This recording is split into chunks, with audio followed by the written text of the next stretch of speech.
What's going on, everyone? Welcome to the Warehouse Series and welcome to Quick Updates. So today we're going to be looking at Discord member Aria. I hope I said your name right. So this person needs to pick up their case, how many cases they are picking within a 10-hour shift. And I'm going to try to help you out as much as possible. We need you to find little shortcuts to help you move a little faster through the warehouse. The first thing I want to say is you said you had stickers. Does it say the cube of your pallet on those stickers? If it does, you really need to start paying attention to the cube. The cube is how tall the pallet's going to be. So if you know before you even start your order how tall that pallet's going to be, it's going to be very beneficial to how fast you move through that order. If, like at our warehouse, a full pallet is 64 cube. Well, if I have a 64 cube pallet, I want to take a little bit more time to build that pallet to make sure that, it's going to be nice and solid because I know I have a full pallet. If I have a 40 cube, which is like a half a pallet, then I'm moving very fast through that order and I'm not paying much mind to how it looks as much. I'm not worried about it being a solid pallet, just a good pallet to get out the door. So let's start taking a look at some of your pictures. All right, your first order, or actually your order here, it's the same order all the way around, I believe, except for the last picture.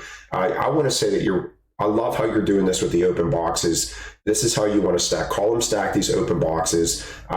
I don't know, the one thing that I noticed that you leave too big of a gap on your base. It is very important to have minimal gaps and take up as much as that pallet as possible. So if we would have moved this case right here up, snug up against this case, we would have had room for a whole nother column. I don't know if you're a short person or if you're a taller person, but if you are a shorter person, you want your pallets to be as small as possible. Leaving these big gaps down here is not helping you out. It's just going to make your pallet taller. So I want you to work on filling in these gaps. So slide this case to meet this case. And then like I said, and then putting cases on their sides. I notice your whole back row here is on their sides. It looks like the bottom of the box to me. These cases are standing upright. I promise you the strongest part of the case is upright. And when you put cases upright, you actually save more space on the pallet. I tell people that at my warehouse all the time. They believe putting cases on the side is going to save room. It's actually taking up more room. Keep these cases upright. So if we would have moved this case here, this whole column could have been right here. We could have had plenty of room to put two of these black cases facing back on the back of your pallet and one facing in. So we could have minimized how much we column stacked on the side of these boxes. I hope that makes sense. It is so important to keep cases together. You could easily just 3-block these black cases in the back of this pallet and saved yourself a lot of room, and you could have had yourself a nice tied-in corner because I do see opportunities on your pallet here to tie in, and that is one of them.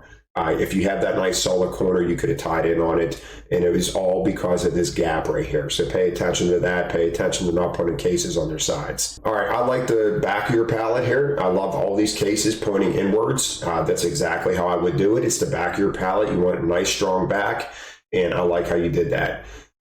Very little cases on their sides on this back pallet. But like right here, this front case and this case line up. Anytime I get cases to line up, I try to tie in. If I don't have the opportunity to tie in because you have bigger boxes, then so be it. But even like on the next one up, even though this case is a little bit higher, we could have probably tried to tie in again. Anytime your corners line up like this, it is a perfect opportunity to tie in. And remember, when I say tie in, just change the direction of the cases. It doesn't necessarily have to be overlapping from one case to the next. Maybe that's an opportunity to get weight distribution going towards the middle of your pallet. But once again, the back pallet looks good. These cases here, you're towards the end of your order, you just started throwing them up. I have no problem with that.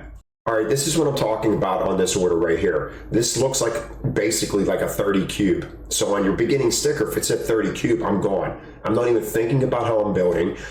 These gaps, once again, you're causing yourself to have a bigger pallet than you need to. So picture this case snug up against this one, and then that case snug up against the second case. You got yourself a whole nother part to stack all these yogurts. The slip sheet is not necessary. I get that these boxes have open box tops on them, but you do not have to worry about it because it's such a small pallet. And it looks like these cases are actually wider than the box. So you don't have to worry about it. Even if it does rock a little bit, it's such a small pallet. So don't waste your time looking for a slip sheet. I would just, this is a pallet you should crush. You should be able to, I don't know if you have percentages or you just have that case count that you have to hit, but right here we got probably, if I had to guess real quick, we got 10, 20, 30, there's probably about 40 cases on this pallet. You should be able to get this out within minutes, within less than 10 minutes. You should be able to get these 40 cases out easily because it's so small, and you should not be thinking about how you should just column stack everything except for the big cases, push the big cases together, and all these yogurts should be quickly column stacked and be done with it. All right, your last picture that I want to look at is this one right here. So from what I look at, and then your back pallets, we're going to take a look at some of those pallets next in the background there. You have wrap machines.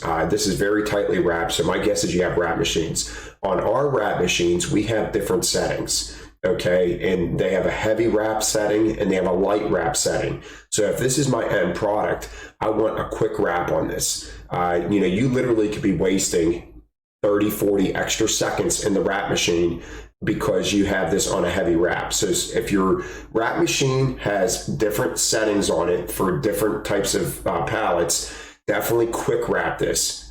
This looks like way too much wrap for this type of pallet. Unless you just have one setting, then I guess you don't have a choice. But if you have different settings on your wrap machines, quick wrap this, and it's going to save you a lot of time, especially if you have like 7 or 8 of these within an hour period. Imagine how many minutes you are wasting on the wrap machine wrapping all this so heavy. And if you're allowed to hand wrap, you could even be quicker and just hand wrap this real quick since it's such a small pallet, and don't even worry about going in the wrap machine. You might even save yourself even more time. All right, so I wanted to look at a couple of those pictures in the background, a little bit blurry because I had to blow them up, but look how we have no cases on their sides. And this person built a really good pallet. We kept all these cases nice and tight, minimal gaps here. We got them nice and spaced out. We got nice tie-ins going here. Got the same cases together, tying in, going back. This person utilized this really well. So even though you don't speak the language of the country you're in, just start looking at other people's pallets. I mean, you don't have to sit there and study them, but just get an idea. Or even if you're in that aisle with a good selector, wherever you're starting at, just take a glimpse of their stuff and try to get an idea of how they are building their pallets. This is a really well-built pallet, and it just shows you after experience, you're still a new selector. You're very new. So this stuff comes with time. The fact that you're hitting 2,200 cases already is actually really good. You may think that you cannot get to that 2,600, but I bet you can. Like the stuff that I just showed you, little tricks, listening to certain things. That's what this channel is here for.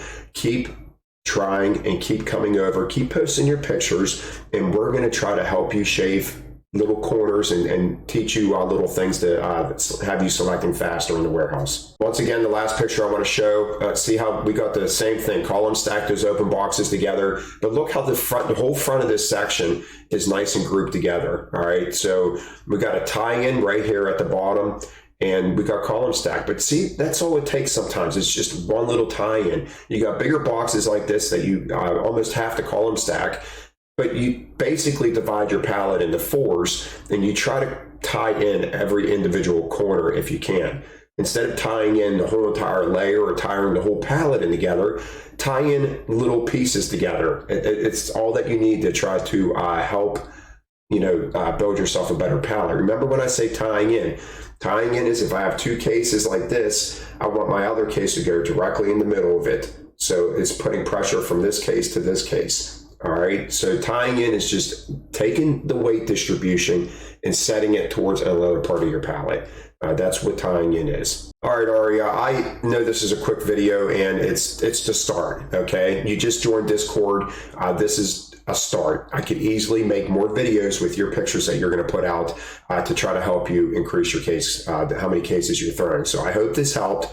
Any comments you leave in the comment section below, and I will try to help you even further. So I will talk to you guys next time. Have a great day.